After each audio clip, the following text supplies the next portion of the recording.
Hej, cześć, tu Mateusz z MatMax. Ja witam Was ciepło i zapraszam na czytanie miesięczne na sierpień i sprawdzę dla Was tradycyjnie ogólną energię, co ma szansę przyjść i odejść do przeszłości, jak Wy się przedstawiacie, radę oraz informacje, czego raczej nie robić i czego unikać w tym miesiącu. Dalej przejdziemy do czytania na miłość i uczucia dla singli i osób w związkach. I całość zakończymy informacją pod tytułem co przyjdzie ciekawego w pracy i w finansach. Pamiętajcie jednak, że te czytania są bardzo ogólne i tutaj nie będzie wszystko z Wami rezonowało, więc bierzcie do siebie tylko i wyłącznie to, co Wam odpowiada, a całą resztą w ogóle się nie przejmujcie. Ewentualnie zachęcam Was do sprawdzania czytań również dla swoich znaków ascendentalnych, bo wtedy będzie można wyciągnąć taką większą wiedzę na temat tego, co przyniesie dany miesiąc, tydzień i tak dalej z obu czytań. Raki, przejdźmy do czytania i sprawdźmy, jaka będzie dla Was ogólna energia na ten miesiąc.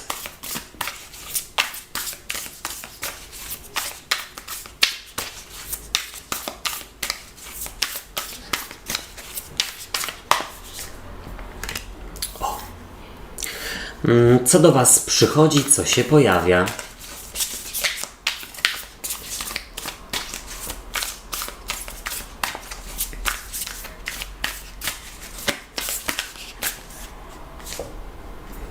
No, bardzo ładnie. Na razie same wielkie arkana, więc może to być znaczący miesiąc. Co odchodzi do przeszłości?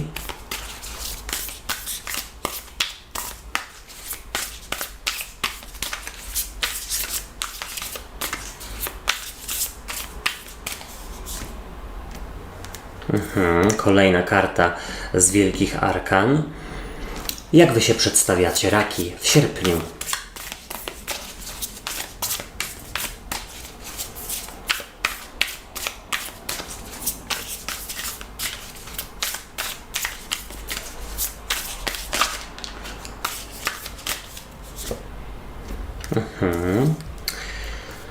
No dobrze, dobrze. To tak jak ktoś stałby przed takim podjęciem ważnej decyzji, ale jest w czym wybierać. Jaka jest dla Was rada?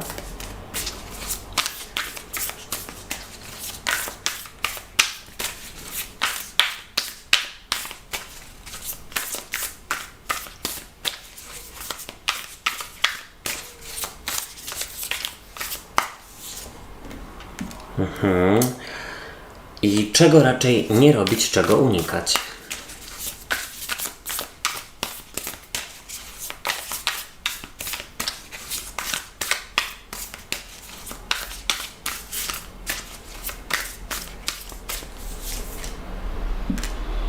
No dobrze, słuchajcie, tylko dwie karty pokazały się z małych arkan. Ja Wam może w ogóle od razu pokażę. Tutaj macie kartę Księżyca i Słońca zaraz pod spodem. Tutaj też jest, słuchajcie, kapłan i kapłanka. Zobaczcie. Bardzo mądre karty, w których jest mnóstwo intuicji. I karta śmierci, również jeszcze do tego. Niech ja sobie tylko ułożę, jak to było. Przychodzi Księżyc, tego unikać, to z przełożenia, to do przeszłości i w Radzie Słońce. No dobrze, Raki, zacznijmy od tego, że z przełożenia jest dla Was karta kapłanki. I zobaczcie, kapłanka jest tutaj w ogóle ukazana jako zielarka, bo to karta, bo to talia słowiańska, taka związana z gdzieś z mitologią słowiańską. I powiedziałbym tak, ta karta z przełożenia może oznaczać po pierwsze gdzieś jakąś ogromną wiedzę na swój temat, na tego, co chcecie w życiu, a czego w ogóle nie chcecie. I gdzieś mam wrażenie, że to może być decydujący miesiąc, w którym rzeczywiście wybieracie coś, co należałoby odrzucić, a co innego rzeczywiście wybrać. No właśnie najprawdopodobniej jaką drogą kroczyć. Tutaj powiedziałbym w ogóle, że bardzo ważne będą relacje z matką, z siostrą, z jakąś ważną dla Was kobietą, najprawdopodobniej z rodziny, która gdzieś uchodzi za autorytet. Być może, słuchajcie, jest to rzeczywiście miesiąc wyjaśniania sobie ważnych i trudnych rzeczy, które wcześniej były gdzieś omijane bądź rzeczywiście odstawiane na dalszy plan. No bo właśnie kapłanka mogłaby też mówić o czymś ukrytym, o czymś niejasnym, o czymś, co dzieje się za plecami. I wydaje mi się, że rzeczywiście jest to miesiąc wyjaśniania sobie oraz zacieśniania więzi z jakąś bardzo ważną dla Was kobietą, najprawdopodobniej z rodziny. No, kapłanka to karta mądrości, wiedzy, inteligencji, ale też słuchajcie, ta karta sugeruje wcale nie takie rozumowe myślenie, tylko bardziej właśnie tutaj kierowanie się intuicją, sercem, temu, co Wam to podpowiada. I teraz zobaczcie, w ogólnej energii macie przepiękną kartę śmierci. Ona tutaj wygląda cudownie. To jest chyba pani Zima, która rzeczywiście żegna się z zimą, która żegna się z nami. Tutaj jakieś przebij śniegi wychodzą i jest to karta transformacji, jest to karta odrodzenia, nowego początku, informacji, że czasami musi coś się zakończyć, aby narodziło się nowe. I to tak, słuchajcie, też rzeczywiście a propos relacji z tą kapłanką, czy z jakąś inną ważną w ogóle dla Was osobą. No ja gdzieś mam wrażenie, że tutaj rzeczywiście Wasza relacja się odnawia, przechodzi transformację. Ale powiedziałbym, że też ta karta śmierci sugeruje, że Wy przechodzicie transformację wewnętrzną i to może być na przykład związane z postawieniem wszystkiego na jedną kartę. Teraz rzeczywiście decyduję ja, idę tam, gdzie ja chcę, nie idę z wiatrem, nie idę tam, gdzieś inni na mnie wywierają presję, tylko wreszcie robię to, na co ja mam ochotę. Dobry miesiąc na ważne, życiowe, duże zmiany. I teraz zobaczcie, przychodzi do Was karta Księżyca, też przecudowna. I ta karta również, tak samo jak kapłanka, sugeruje coś ukrytego lub w ogóle używanie intuicji i gdzieś konieczność skomunikowania się z tym, co mówi Wam podświadomość, intuicja, Wasze serce, niekoniecznie rozum. Tak bym powiedział, tutaj wypadałoby spojrzeć na rzeczywistość nie tak bardzo zero-jedynkowo, tylko gdzieś też dostrzegać szare. Ja myślę, że to gdzieś będzie Wam bardzo pomagało w tym miesiącu, ale w ogóle zasugeruję, że tutaj pojawił się naprawdę bardzo ważny zestaw kart. No te karty to są jedne z moich ulubionych. Księżyc mówi również o jakiejś pewnego rodzaju odmianie, dlatego że Księżyc ma różne swoje fazy, wiadomo, więc jak dla mnie jest to miesiąc, właściwie dla Was, po prostu odmiany i odrodzenia. Również nabrania takiej mądrości życiowej i zdania sobie sprawę z tego, że w tym moim życiu osiągnąłem wszystko to, właściwie czego chciałem. Jeszcze oczywiście mam mnóstwo marzeń i jakichś celów, ale jestem pewien, że gdzieś uda mi się do nich dojść. Będę się cieszył drogą, ale też umiem docenić siebie i swoje doświadczenia, które do tej pory zebrałem, i swoją mądrość. Nikt nie jest w stanie tego podważyć, a nawet jeśli tak, to ja wiem swoje. I tutaj zobaczcie, do przeszłości odchodzi karta kapłana. Kapłan, czy tam arcykapłan lub papież, mógłby przedstawiać trygon ziemi, byka przede wszystkim, ewentualnie pannę lub koziorożca, albo słuchajcie, osobę upartą, kontrolującą, i wydaje mi się, że z taką osobą gdzieś łatwiej Wam współpracować, żyć. Ewentualnie słuchajcie, mam wrażenie, że to też będzie dla Was miesiąc odpuszczania. Dlatego, że gdzieś kapłan tutaj jest osobą właśnie kontrolującą, która lubi mieć wszystko pod linijkę, i odpuszczania na tej zasadzie, że po prostu w momencie, gdy widzicie, że coś tam ciężko idzie albo w ogóle, to po prostu myślicie sobie, odłożę to na później. Teraz zajmę się czymś zupełnie innym. To Wam daje takie ukojenie, szczerze mówiąc, i pewnego rodzaju spokój. Wychodzicie też z takiego założenia, że nie wszystkiego da się upilnować i robicie tyle, na ile rzeczywiście Was stać, na tyle, ile możecie, a reszta zupełnie się tym nie przejmujecie. I teraz zobaczcie. Wy przedstawiacie się jako karta siódemki kielichów. Też przepiękna karta. W ogóle uwielbiam te tę talię mitologiczno-słowiańską, taką ludową. I 7 kielichów sugeruje wielość wyborów, czyli gdzieś najprawdopodobniej ostatnio mierzycie się lub będziecie się mierzyć z koniecznością podjęcia bardzo ważnej decyzji życiowej a propos rzeczywiście zmiany lub a propos powrotu jakiejś relacji. I to wcale nie musi być relacja romantyczna. Czytanie na miłość będzie zaraz. To może być na przykład decyzja o wyjaśnieniu sobie czegoś z matką albo z kimś z rodziny. Rzeczywiście załatwienie pewnej sprawy, która się ciągnie latami. 7 kielichów też ewidentnie mówi o pewnego rodzaju rozmarzeniu i bujaniu w obłokach. I powiedziałbym, że są pewne marzenia, które właśnie należy przekuć w cele i gdzieś do nich dążyć, dlatego że mi się wydaje, że gdzieś tutaj nic nie stoi na przeszkodzie. I teraz zobaczcie, w Radzie macie też przecudowną kartę Słońca, którą... tutaj jakiś pojazd na potwierdzenie, wybaczcie. Karta Słońca jest jedną z moich ulubionych w tej talii. Jest przepiękna i pokazuje taki cykl życia właściwie od gdzieś tutaj małego człowieczka do starca. I ja bym powiedział, że patrząc na wasz rozkład i na znaczenie tej karty w tej talii, powiedziałbym, żeby pozwolić sobie na zmianę, pozwolić sobie na zachowanie się zupełnie inaczej aniżeli do tej pory. Również słuchajcie, zachować się w ogóle dojrzalej aniżeli ktoś inny. Tak bym powiedział, to jest też w ogóle miesiąc takich podejmowania decyzji w zgodzie ze swoją dojrzałością, tak bym zasugerował. Dojrzałe decyzje.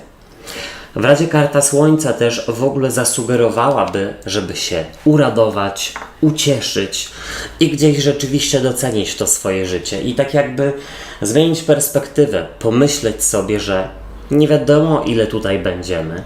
Życie gdzieś jest krótkie i należy gdzieś oczywiście żyć w zgodzie ze sobą, ale też w ogóle się nim cieszyć i doceniać każdą chwilę. Zobaczcie, czego nie robić, czego unikać i jest to odwrócona karta 7 mieczy. Ta karta symbolizuje jakiegoś oszusta, kogoś, kto ucieka od odpowiedzialności lub rzeczywiście ucieka od słuchania swojej intuicji. Bo zobaczcie, w tym waszym rozkładzie jest bardzo dużo księżyca, aż 3, słuchajcie, karty. I na kapłance, i na księżycu, i rzeczywiście na 7 mieczy. To tak jak rzeczywiście byłoby takie unikanie podążania za tym, co czujecie tak naprawdę. Ja bym powiedział, że wypadałoby unikać niepodążania rzeczywiście za swoimi pragnieniami, celami i tak dalej. Ale ta karta też w ogóle sugeruje, żeby unikać takiej drogi na skróty i słomianego zapału. A słomiany zapał może na przykład wynikać z tego, że nie do końca jesteście przekonani o jakichś swoich wyborach, dlatego że szukacie potwierdzenia z zewnątrz, a tutaj należy szukać potwierdzenia tylko i wyłącznie w sobie. Przejdźmy do czytania na miłość i uczucia. Jaka będzie dla was ogólna energia?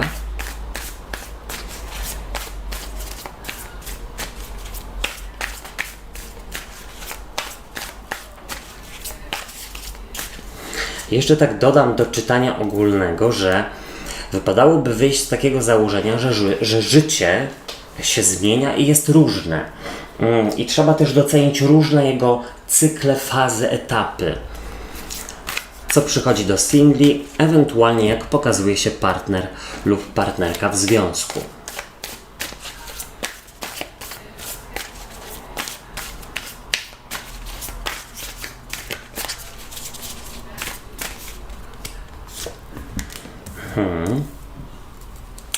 Jak wy się przedstawiacie, drogie raki?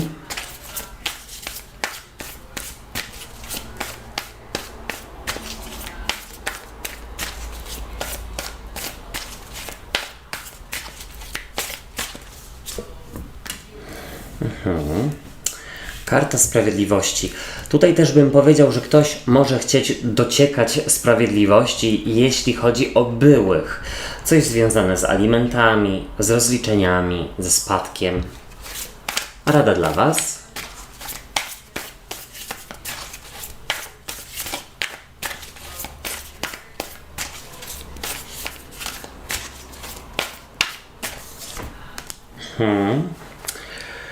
I czego raczej nie robić, czego unikać.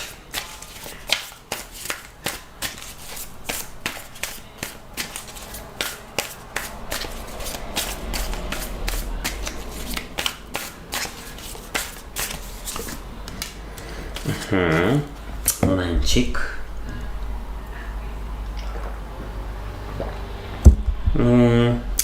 No cóż, jest całkiem nieźle, ale zacznijmy od tego, że dla związków z przełożenia 10 buław mogłaby mówić, że momentami jest gdzieś tutaj za mało zaufania i przestrzeni. Nawet nie chodzi o to, że ktoś tutaj chciałby kontrolować, ale że gdzieś bardzo dużo czasu chcecie spędzać razem. Być może ktoś z Was się piekli, że druga połówka chce wyjść gdzieś ze znajomymi swoimi, ale bez tej pierwszej części. Powiedziałbym, że tutaj też wypadałoby się troszeczkę wyluzować, dlatego że ja mam wrażenie, że ostatnio za bardzo bierzecie do siebie zachowanie swojego partnera, za bardzo personalnie, czy partnerki. Może po prostu w ogóle ma ostatnio gorsze dni lub miesiące, lub więcej pracy i dlatego jest troszeczkę niemrawy czy niemrawa, ale to nie ma nic wspólnego z Wami. Słuchajcie, dla singli z przełożenia 10 buław jest to informacja, że ktoś mocno próbuje, być może nawet za bardzo, nawet troszeczkę desperacko, albo do Was się gdzieś dobić, albo być może gdzieś Wy za bardzo próbujecie z takimi dużymi oczekiwaniami poznawać nowe osoby, gdzie po prostu ta nowa poznana osoba gdzieś może czuć takie ciśnienie i gdzieś od początku być wystraszona.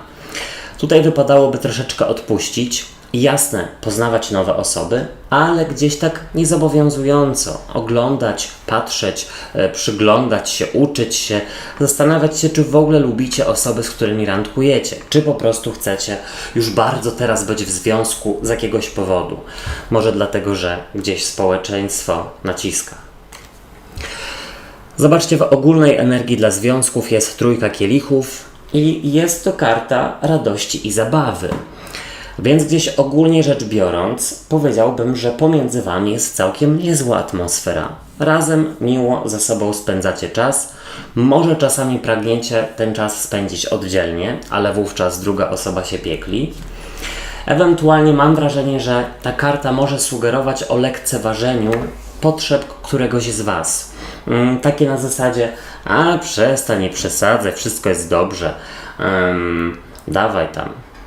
Mam nadzieję, że wiecie, o co mi chodzi. Nie wymyślaj, nie wyolbrzymiaj. Zobaczcie, dla singli w ogólnej energii trójka kielichów sugeruje, że będzie to zabawowy miesiąc, pełen spotkań towarzyskich i okazji do flirtów, takich małych romansików. W ogóle powiedziałbym, że ktoś dawno niewidziany ani niesłyszany na jakimś spotkaniu towarzyskim pojawi się nieoczekiwanie. Zobaczcie, partner lub partnerka w związku przedstawia się jako piątka mieczy, czyli karta właśnie zamiatania spraw pod dywan, unikania rozmów, komunikacji. I to chodzi tylko i wyłącznie o to, że po prostu ktoś nie traktuje poważnie waszego zdania, waszych potrzeb, po prostu macha tam ręką i mówi, nie wyolbrzymiaj, wszystko jest ok. Ewentualnie waszego partnera lub partnerkę trudno zachęcić do zrobienia czegoś inaczej, aniżeli do tej pory. Innowatorsko. Może jest lekka rutyna, chociaż ogólnie rzecz biorąc tutaj nie widzę niczego strasznego. Zobaczcie, do singli przychodzi piątka mieczy, czyli karta właśnie sugerująca brak komunikacji. Według mnie po prostu ktoś, kto dawno się nie odzywał, nagle się pojawia. Właśnie najprawdopodobniej podczas spotkania towarzyskiego. Ale piątka mieczy też mówi, że cokolwiek się nie napatoczy, że tak powiem, w tym miesiącu, po prostu gdzieś najprawdopodobniej to Was nie interesuje. Nie interesuje? Być może dlatego, że gdzieś macie w ogóle negatywne myślenie i troszeczkę postawy na anty i za duże oczekiwania, bo na przykład zamiast poznać kogoś, przez jakiś czas się, nie wiem, spotykać jako znajomi i tak dalej, no to wy po prostu od razu z góry zakładacie, że ktoś nie jest ciekawy lub ciekawa. Zobaczcie, wy w związkach przedstawiacie się jako karta sprawiedliwości i ta karta przedstawia kobietę, która ma zawiązane oczy, więc powiedziałbym, no i trzyma miecz w dłoni. Powiedziałbym, że troszeczkę czujecie się nie do końca wysłuchane, nie do końca zrozumiane i wypadałoby gdzieś dociekać tej sprawiedliwości, również w takim traktowaniu. No jeśli wasz partner lub partnerka wychodzi sobie ze swoimi znajomymi i wy się nie możecie o to czepiać, to dlaczego wy nie możecie wychodzić? No bo gdzieś tutaj druga strona będzie zazdrosna. Jeśli chodzi o single, to zobaczcie, no wy przedstawiacie się jako karta sprawiedliwości. To tak jakbyście mieli w głowie wagę, albo bliźnięta lub wodnika, czyli trygon powietrza. Ewentualnie w ogóle nie ma gdzieś tutaj balansu w tym, jak poznajecie nowe osoby. Albo gdzieś za mało innowatorsko do tego podchodzicie i gdzieś szukacie cały czas w jednym źródle, które nie wychodzi i wypadałoby znaleźć inne źródło. Ewentualnie rzeczywiście za szybko oceniacie ewentualnie potencjalnych partnerów na spotkania. Zobaczcie, w Radzie dla Związków jest karta Królowej Mieczy, a Królowa Mieczy może być matką lub teściową, która gdzieś tutaj chciałaby się wtrącać. Na przykład gdzieś też sugerować wam to, jak wygląda wasz związek, a jak nie powinien lub jak powinien. No i czegoś takiego raczej unikać, bo to jest wasz związek, a nie ich. Ewentualnie karta Królowej Mieczy sugeruje, żeby rozmawiać, mówić, ale słuchajcie, w taki sposób wyważony, dojrzały, nie oceniający, tylko gdzieś też taki dyplomatyczny, ale też asertywny, bo wasze zdanie też musi się liczyć. W Radzie dla Singli karta Królowej Mieczy mogłaby sugerować, żeby raczej z dystansem spojrzeć na powracające osoby. Jeżeli rzeczywiście ktoś chce tutaj się starać, to ma to pokazać przez jakiś czas, a nie tylko przez tydzień lub 2 razy. Tutaj naprawdę trzeba sobie zapracować, żeby wasze zaufanie zdobyć i również to się tyczy nowo poznanych osób. Nie skreślajcie za szybko kogoś. Najpierw kogoś poznajcie i nie tylko fizycznie, ale być może też tak jakby umysłowo. Zobaczcie, jak w ogóle się czujecie w towarzystwie tej osoby. W każdym razie na randki chodzić trzeba. Czego nie robić, czego unikać dla związków. I jest to karta rydwanu. A rydwan to jest znowu kontrola. Bo tutaj gdzieś woźnica musi przejąć kontrolę nad 2 rozbieganymi psami. Więc powiedziałbym, nie dawać drugiej osobie gdzieś wpływać na to, jak wy spędzacie wolny czas. Więcej zaufania, po prostu. Być może gdzieś dostajecie to, co wydajecie, ale rada też jest taka, żeby nie pozwalać osobom trzecim popędzać was lub gdzieś naciskać na to, jak wygląda wasza relacja. Słuchajcie, też nie unikać wspólnej podróży, która może zadziałać tak scalająco, może nawet nie scalająco, coś wiecie, nowego się zadzieje. Czego nie robić, czego unikać dla singli? Karta rydwanu. Słuchajcie, powiedziałbym, żeby unikać takiego przyspieszania spraw i znowu jakby zbyt pochopnego oceniania sytuacji. Jeśli się pojawi ktoś były i widzicie, że za szybko to się rozwija, a wy nawet nie wiecie, na czym stoicie, to też słuchajcie, wszystko ma się dziać w swoim tempie, w waszym tempie, powoli.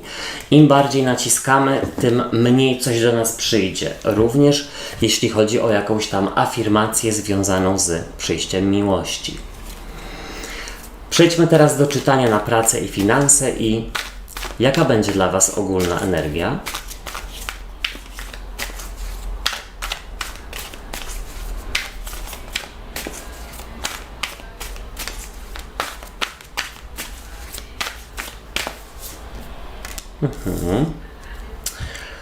Co do was przychodzi, co się pojawia?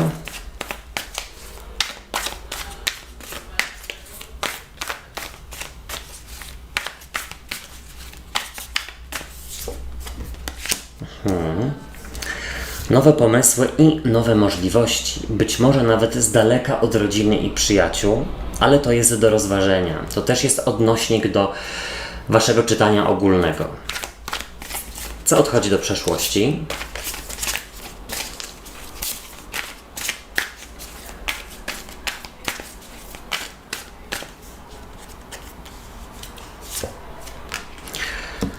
Do przeszłości odchodzi oczekiwanie.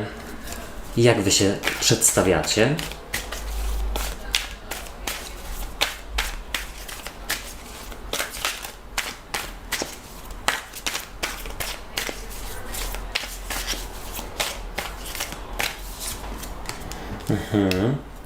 No ktoś ewidentnie ma sentymenty i takie stopery przed zmianą. Bariery. Rada dla was.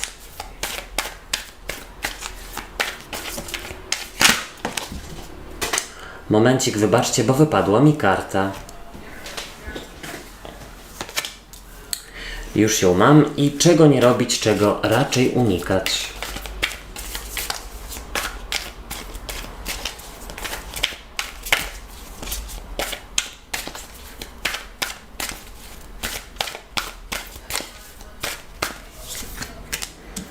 Ok, znowu ta karta sprawiedliwości, słuchajcie, momento. Powiedziałbym tak, no jest tutaj szansa na uzyskanie informacji a propos jakiegoś wyroku. Jest tutaj szansa na ustabilizowanie się spraw związanych z sądem, z rozliczeniami, z jakimś być może spadkiem. Ale w ogóle zobaczcie, z przełożenia ta karta sprawiedliwości właśnie sugeruje to, co powiedziałem wcześniej, ale też to, że jest raczej jakiś balans, czyli być może jest troszeczkę mniej pracy, albo inaczej, dostajecie wynagrodzenie odpowiednie do tego, ile się staracie, po prostu. W ogóle mam wrażenie, że to może być spokojny miesiąc, jeśli chodzi o życie zawodowe. Być może część z was nawet jest na urlopie lub też widzę jakieś dorabianie sobie, jeśli chodzi o księgowość, o jakieś rozliczenia, coś takiego, związane z dokumentami. Zobaczcie, w ogólnej energii jest 10 kielichów, czyli nie tylko karta raczej radości i zadowolenia. I też nowych możliwości, bo tutaj gdzieś z przodu na horyzoncie jest tęcza. Ale też w ogóle karta rodziny i dobrego samopoczucia gdzieś w otoczeniu właśnie bliskich, więc tak. Jeśli chodzi o tutaj kontakty ze współpracownikami, raczej na plus. Mam wrażenie, że dużo czasu spędzacie z rodziną, co może być związane z urlopem, lub w ogóle tutaj mam wrażenie, że rodzina może chcieć wywrzeć wpływ na jakieś wasze decyzje życiowe. Czy to jeśli chodzi o pracę, czy jeśli chodzi o edukację. Zobaczcie, przychodzi do was As Mieczy i jest to karta początku nowej komunikacji, nowych pomysłów i idei, więc według mnie albo przychodzi jakaś informacja, że w innym dziale czy w innej firmie szukają pracowników i wypadałoby się zgłosić, ewentualnie przychodzą wieści dotyczące właśnie sądu, dokumentów, spadków, wszystkiego co związane z jakimiś rozliczeniami. As Mieczy też sugeruje, że raczej pracujecie w swoim tempie i tak właśnie z głową, gdzieś nie pod wpływem emocji, nie stresując się i nie popędzając siebie samego czy siebie samej. Tutaj zobaczcie, do przeszłości odchodzi 7 monet i jest to karta oczekiwania, więc ja bym powiedział, że gdzieś najprawdopodobniej oczekiwanie się zakończy i przyjdzie właśnie do was informacja o tym, że jakaś rozprawa, jakaś sprawa dobiegła końca, jakieś wieści będą a propos niej, rozstrzygnięcie może sporu.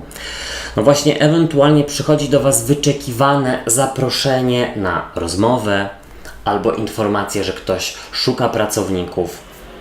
Powiedziałbym, że jeśli do tej pory była jakaś niecierpliwość związana z brakiem odpowiedzi, na przykład ze strony pracodawcy a propos podwyżki lub zmian, no to tutaj gdzieś, nawet nie to, że ta cierpliwość się kończy, ale przychodzą do was informacje lub nie czekacie, tylko gdzieś ponawiacie swoją prośbę, bądź słuchajcie, ponawiacie gdzieś prośbę o rozmowę. Słuchajcie, wy przedstawiacie się jako piątka kielichów, no i jest to karta takiego płaczu nad rozlanym mlekiem. Albo słuchajcie, no tutaj mam wrażenie, że wasza uwaga idzie gdzieś nie w tę stronę, więc jeśli rzeczywiście są jakieś nowe możliwości, to wy gdzieś tak jakby będąc w strefie komfortu lub mając jakiś sentyment na przykład do miejsca pracy, no możecie niesłusznie gdzieś po prostu omijać te nowe możliwości. No tak bym powiedział, tutaj bez sentymentów wypadałoby spróbować czegoś innego lub właśnie gdzieś w cudzysłowie na boku sobie gdzieś dorabiać, być może nawet tak jakby w jakiejś dziedzinie, która jest waszą pasją. Zobaczcie, w Radzie jest dla was 8 buław, a jest to karta komunikacji. Szybkiej, konkretnej i tutaj jest informacja, że trzeba działać i kuć żelazo póki gorące, bo gdzieś najprawdopodobniej albo te pomysły i idee, jak usprawnić biznes, swoją firmę, czy w ogóle swoją pracę, one są bardzo zasadne i tutaj trzeba je gdzieś przedstawić, możecie zaplusować, ale też w ogóle ta karta sugeruje, żeby aplikować gdzieś o jakieś stanowiska, chodzić na rozmowy kwalifikacyjne, rozeznać się w tym, jak wygląda w ogóle sytuacja na rynku, bo być może należy wam się więcej, a nie wiecie.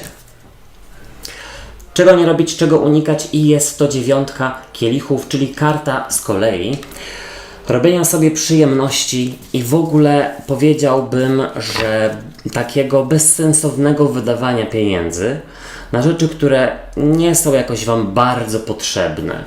Rada po prostu jest taka, żeby nie wydawać na głupoty, tylko i wyłącznie, żeby ukoić jakiś swój stres albo na przykład jakieś inne emocje. Raczej wypadałoby bardziej oszczędzić i przytrzymać przy sobie pieniądze i na przykład w przyszłości zainwestować w swój rozwój taki zawodowy, edukacyjny albo po prostu w rozwój swojej pasji, która gdzieś w przyszłości może wam pomóc zarabiać więcej. Moi drodzy i moje drogie, ja wam dziękuję za uwagę i życzę fantastycznego miesiąca. Subskrybujcie kanał i zostawiajcie po sobie ślad w postaci komentarzy i kciuków w górze, dlatego że pomożecie mi w rozwoju go, a wtedy będzie więcej czytań. Trzymajcie się, do usłyszenia, do zobaczenia. Hej, cześć i papa.